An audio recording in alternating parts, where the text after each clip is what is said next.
आज तक हमने जितनी भी प्रेम कहानियां देखी है उसमें एक लड़की होती है, एक लड़का होता है। दोनों मिलते हैं और उन्हें प्यार हो जाता है। प्रेम की इस कहानी में भी प्यार तो होता है, पर फर्क बस इतना सा है कि इस प्रेम कहानी की लड़की आसमानों में रहने वाली शिव की दास एक याक्षिनी है जो धरती पर रहने वाले अमरेंद्र से प्यार कर बैठती है। यहीं से शुरू होती है एक दिव्य याक्षिनी और एक आम आदमी की प्रेम कहानी। याक्षिनी क्या होती है? याक्षिनी और यक्ष देवी देवताओं के दासी और दास होते हैं। भगवान के दास कोई मामूली दास नहीं हो सकते, इसलिए इनके पास देवी देवताओं जैसी चमत्कारी शक्तियां होती हैं। याक्षिनी पॉजिटिव और निगेटिव दोनों नेचर की होती हैं। ये हम पर निर्भर करता है कि हम इन्हें कैसे पूजना चाहते हैं। याक्षिनी अशोक के पेड़ पर निवास करती हैं और हमारे लोक के आसपास रहने के कारण इनका मनुष्य से ज्यादा लगाव होता है। याक्षिनी अपने भक्तों से जल्दी प्रसन्न हो जाती हैं, उनकी हर मनोकामना को पूरा करती हैं और संकट में उनकी रक्षा करती हैं। हमारी कहानी की याक्षिनी भी अमरेंद्र और उसकी फैमिली की रक्षा करने के लिए निहारिका का रूप धारण करके उसके घर में आती है, पर उसे इस बात का बिल्कुल भी अंदाजा नहीं होता है कि इंसानी रूप धारण करने के बाद उसके अंदर मानवीय संवेदनाएं भी उत्पन्न हो जाएंगी, जिनके ऊपर उसका नियंत्रण नहीं रहेगा और उसका अमरेंद्र से लगाव प्यार में बदल जाएगा और जन्म देगा एक ऐसी प्रेम कहानी को जो न तो आज तक देखी गई है और न ही सुनी गई है। क्या होगा जब चमत्कारी शक्तियों की मालकिन याक्षिनी अपनी सारी शक्तियां त्याग कर एक आम मानव की तरह दुख, सुख, ईर्ष्या, द्वेष, दोस्ती और प्यार जैसे इमोशंस को महसूस करेगी। दूसरों की इच्छाएं पूरी करने वाले याक्षिनी अमरेंद्र को पाने की अपनी इच्छा को पूरा कर पाएगी या फिर रह जाएगी याक्षिनी की प्रेम कहानी अधूरी? क्या कहीं कोई ऐसा क्षितिज होगा जहां आसमानों में रहने वाले याक्षिनी और धरती पर रहने वाला अमरेंद्र मिल पाएंगे? कहानी शुरू होती है बारिश की एक काली रात से, जहां एक कार तेजी से सड़कों पर दौड़ रही है। इस कार में प्रेग्नेंट भामिनी को, जिसकी उम्र है 28 साल, उसके हस्बैंड अमितेंद्र जिनकी उम्र है 34 साल और ससुर उदय प्रताप जिनकी उम्र है 52 साल हॉस्पिटल लेकर जा रहे हैं और अचानक उनकी गाड़ी के सामने एक पेड़ गिर जाता है। अमितेंद्र जोर से ब्रेक मारते हैं, कार स्किड होती है और सड़क से उतरकर खड्डे में गिर जाती है। अमितेंद्र को ज्यादा चोट नहीं लगी है, वो किसी तरह से भामिनी और अपने पिता उदय प्रताप को हॉस्पिटल लेकर पहुंच जाता है, जहां भामिनी और उसके पेट में पल रहा बच्चा दोनों दम तोड़ देते हैं। उदय प्रताप जो आईसीयू में जीवन और मृत्यु के बीच झूल रहा है, आंखें खोलता है और कहता है, माँ, हमारे परिवार की रक्षा करो। एक्सीडेंट की खबर मिलते ही अमितेंद्र का छोटा भाई अमरेंद्र, जिसकी उम्र है 28 साल, हॉस्पिटल की तरफ निकल पड़ता है। रास्ते में जोर से बिजली कड़कती है और मानो जैसे कि एक बिजली या थंडरबोल्ट सीधा अमरेंद्र के कार की तरफ बढ़ती है, पर इससे पहले कि वो कार से टकराए, निहारिका जिसकी उम्र है 23 साल, उसकी कार अमरेंद्र की कार से टकरा जाती है। पहले से ही परेशान अमरेंद्र निहारिका को एक्सीडेंट के लिए जिम्मेदार ठहराता है और उससे बहुत बुरा भला सुनाता है, पर मौके की नज़ाकत को समझते हुए वो निहारिका पर ज़्यादा टाइम वेस्ट नहीं करता और हॉस्पिटल के लिए निकल जाता है, इस बात से अनजान कि अगर निहारिका की कार उसकी कार से नहीं टकराती तो बिजली उसकी कार पर गिरती और वो अभी जिंदा नहीं होता। पर क्या सही में ये एक्सीडेंट निहारिका की बेवकूफ़ी की वजह से हुई थी या फिर ये उसने जानबूझ के किया था ताकि अमरेंद्र की जान बच पाए? क्या सही में आज की रात अमरेंद्र के परिवार के जीवन की सबसे काली रात है, या फिर कोई है जो ये चाहता है कि अमरेंद्र की फैमिली कल का सूरज न देखे? जहां एक तरफ उदय प्रताप हॉस्पिटल में जिंदगी और मौत से लड़ रहे हैं, वहीं दूसरी तरफ उदय प्रताप की फैमिली के राजपुरोहित, जिनकी उम्र है 65 साल, मंदिर में बैठकर अपने ध्यान की शक्ति से ये पता लगा रहे हैं कि तांत्रिक त्रिपुरासुर, जिनकी उम्र है 60 साल, अपने तंत्र विद्या के बल पर उदय प्रताप और उसकी फैमिली को बर्बाद करना चाहता है। त्रिपुरासुर ने ही अपनी तंत्र शक्तियों के बल पर अमरेंद्र के परिवार का एक्सीडेंट करवाया है। वो पेड़ खुद गाड़ी के सामने नहीं गिरा था, बल्कि त्रिपुरासुर ने गिराया था और अमरेंद्र की गाड़ी पर बिजली भी वही गिराना चाहता था।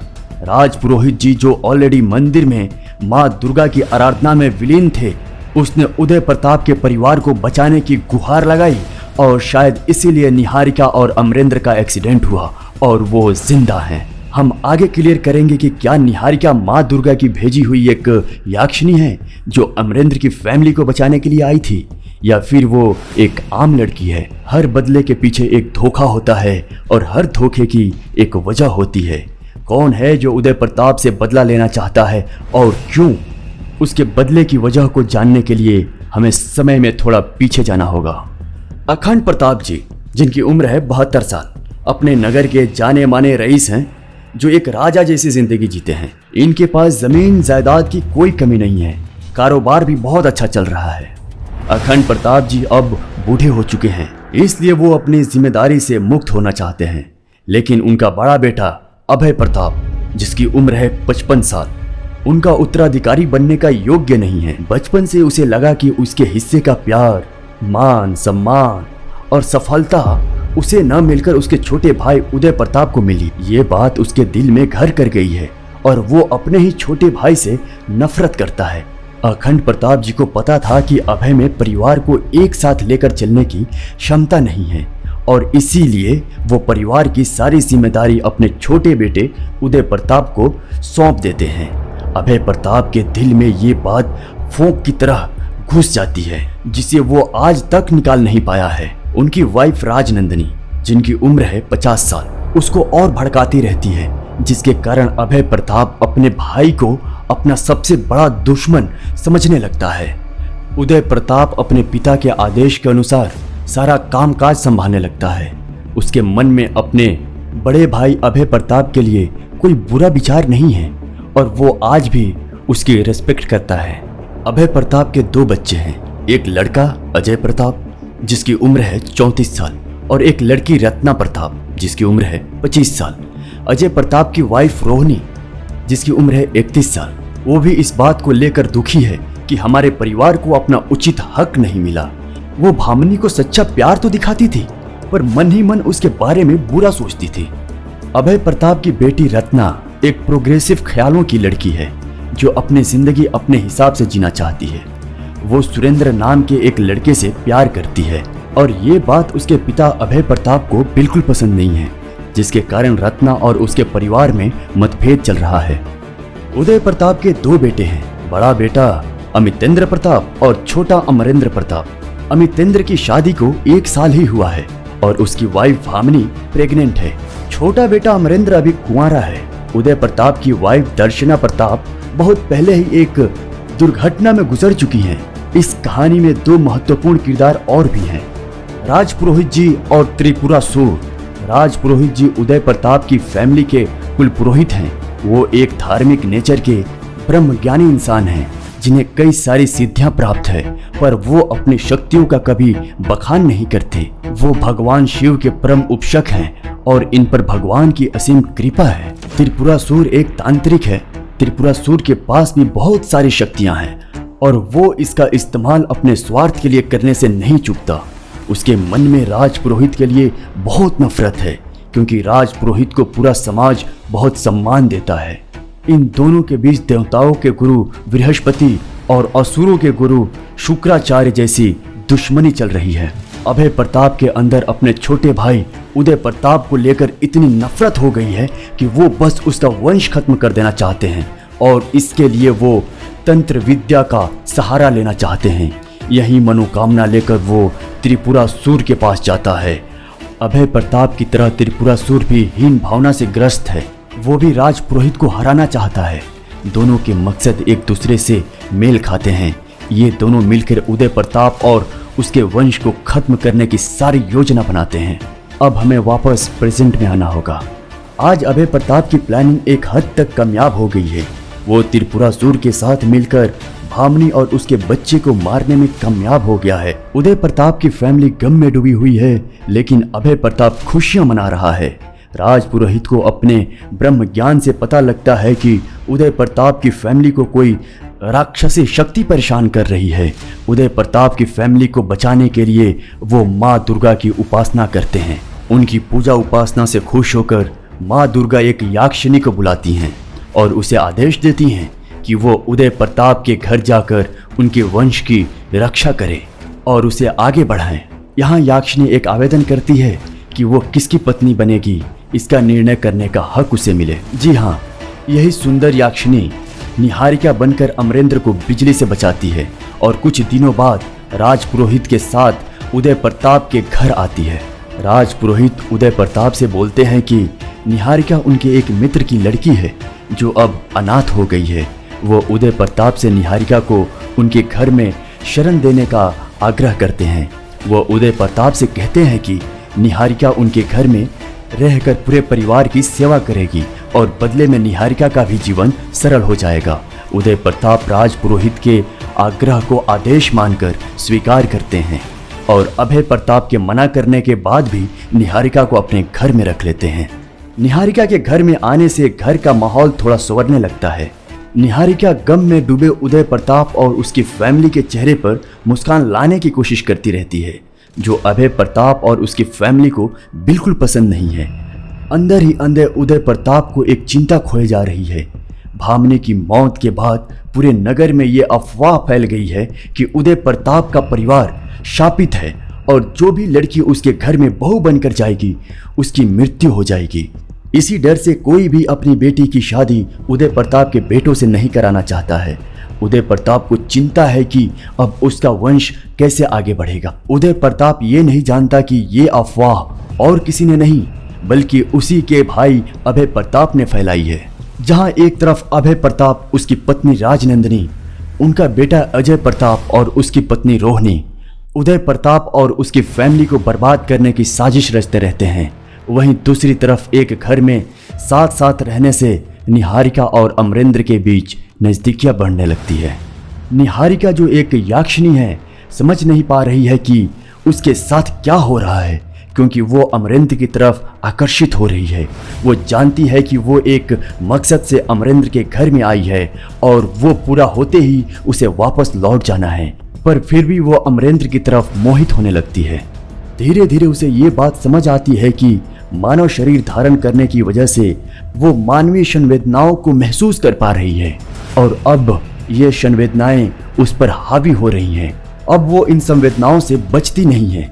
ठीक उसी तरह जिस तरह भगवान राम को मानव रूप धारण करने पर सभी मानवीय संवेदनाओं से गुजरना पड़ता था। यहाँ से शुरू होती है आसमान में रहने वाली एक याक्षिणी और अमरेंद्र की विचित्र प्रेम कहानी। पर जब अभय प्रताप को निहारिका और अमरेंद्र की नज़दीकियों का पता चलता है तो वो घबरा जाता है। उसे लगता है कि अगर उसने इन दोनों को अलग नहीं किया तो कहीं निहारिका इस घर की बहू न बन जाए और उदय प्रताप को उसका वारिस न दे दे। अभय प्रताप त्रिपुरासुर से कहता है कि वो निहारिका को घर से भगाने का कोई उपाय करें। त्रिपुरासुर अपनी आसुरी शक्तियों से निहारिका को नुकसान पहुंचाने की कोशिश करता है, पर इस बार उसकी आसुरी शक्तियां निहारिका पर काम नहीं करती। ये देखकर त्रिपुरासुर हैरान रह जाता है। वो समझ जाता है कि निहारिका कोई आम लड़की नहीं है और उसकी सच्चाई जानने के लिए वो निहारिका के पीछे अपने आदमी लगा देता है। फिर त्रिपुरासुर और अभय प्रताप एक बार फिर अमरेंद्र की जान के पीछे पड़ जाते हैं, क्योंकि न रहेगा बांस और न बजेगी बांसुरी। पर इस बार उदय प्रताप और उसकी फैमिली के साथ निहारिका है। वो त्रिपुरासुर की हर चाल को विफल कर देती है। अब निहारिका सिर्फ एक याक्षिणी नहीं है जो भगवान के आदेश पर अपना काम कर रही है, वो एक प्रेमिका भी है जो किसी भी हाल में अपने प्रेमी अमरेंद्र और उसके परिवार का बाल भी बाका नहीं होने देगी। जब अभय प्रताप की कोई भी चाल काम नहीं करती तो उसकी बहू रोशनी उसे एक आइडिया देती है। वो उसे मौके का फायदा उठाकर अमृतेंद्र और अमरेंद्र में फूट डालने को कहती है। वो सबको समझाती है कि उन्हें उदय प्रताप को बोलना चाहिए कि वो अमृतेंद्र की शादी निहारिका से करवा दे। वैसे भी वो सबका इतना ख्याल रखती है और अगर अमृतेंद्र और निहारिका की शादी हो जाएगी तो अमृतेंद्र की जिंदगी में फिर से खुशियां आ जाएंगी। और जब इस बात का पता अमृतेंद्र को चलेगा तो हो सकता है कि वो अपने ही भाई के खिलाफ खड़ा हो जाए। अपनी योजना के तहत वो ऐसा ही करते हैं, परंतु जब अमरेंद्र को पता चलता है कि निहारिका की शादी भैया अमृतेंद्र से तय होने वाली है तो वो अपने प्यार को कुर्बान कर देता है और अपने बड़े भाई के रास्ते से हट जाता है। अमरेंद्र खुद से निहारिका से दूरी बनाने लगता है। निहारिका उससे नाराज होती है, पर वो अपने परिवार की खुशी के लिए सेक्रीफाइस करने को तैयार है। ऐसा लगता है कि निहारिका और अमरेंद्र की प्रेम कहानी का अंत हो जाएगा, पर समय रहते अमृतेंद्र को अमरेंद्र और निहारिका के प्यार के बारे में पता चल जाता है और वो निहारिका से शादी करने से मना कर देता है। एक बार फिर अभय प्रताप की चाल कामयाब नहीं हो पाती। इस बार अभय प्रताप की पत्नी राजनंदिनी एक आइडिया देती है। वो सबसे कहती है कि इससे पहले कि उदय और अमरेंद्र अमितेंद्र की शादी किसी और से करवाए, उन्हें अपनी पसंद की लड़की से अमृतेंद्र की शादी करवानी होगी। अगर उनके इशारों पर चलने वाली लड़की घर में आती है तो उदय प्रताप और उसके परिवार को खत्म करना आसान हो जाएगा। अभय राजनंदिनी के दिमाग की दाद देता है और त्रिपुरासुर को एक ऐसी लड़की ढूंढने का काम देता है जो निहारिका का मुकाबला कर सके और उदय प्रताप के परिवार को बर्बाद कर दे। त्रिपुरासुर जानता है कि निहारिका कोई आम लड़की नहीं है, इसलिए वो भी अपने तंत्र शक्ति का प्रयोग करके एक राक्षसी को रंभा का रूप धारण करके अमितेंद्र को अपने वश में करने को कहता है। साजिश के तहत रंभा अमितेंद्र के नजदीक आने लगती है और धीरे धीरे करके वो अमरेंद्र का प्यार और विश्वास दोनों जीत लेती है। निहारिका को रंभा के बुरे इरादों की भनक तो है और वो रंभा की असलियत भी जानती है, इसलिए जब उदय प्रताप जो किसी भी तरह अमृतेंद्र की शादी करवाना चाहता है तो निहारिका इसे रोकने की कोशिश करती है पर असफल हो जाती है। रंभा उदय प्रताप के खानदान की बहू बनकर उसी खानदान को बर्बाद करने के लिए पूरी शानो शौकत से घर में आ जाती है। यहाँ से शुरू होती है एक याक्षिनी के बुरी शक्तियों के खिलाफ लड़ाई जो उसके प्रेमी अमरेंद्र और उसके परिवार को नुकसान पहुंचाना चाहती है। क्या रंभा निहारिका को हराकर उदय प्रताप के परिवार को खत्म कर पाएगी? क्या रंभा अमृतेंद्र और अमरेंद्र में फूट डाल पाएगी? क्या त्रिपुरासुर और अभय प्रताप अपने मकसद में कामयाब हो पाएंगे? क्या अमरेंद्र और याक्षिनी का प्यार सफल हो पाएगा? क्या होगा जब अमरेंद्र को पता चलेगा कि निहारिका एक याक्षिनी है? क्या एक याक्षिनी और एक इंसान की प्रेम कहानी अधूरी रह जाएगी? इन सभी सवालों के जवाब जानने के लिए देखना होगा याक्षिनी। ये प्रेम कहानी है आसमानी।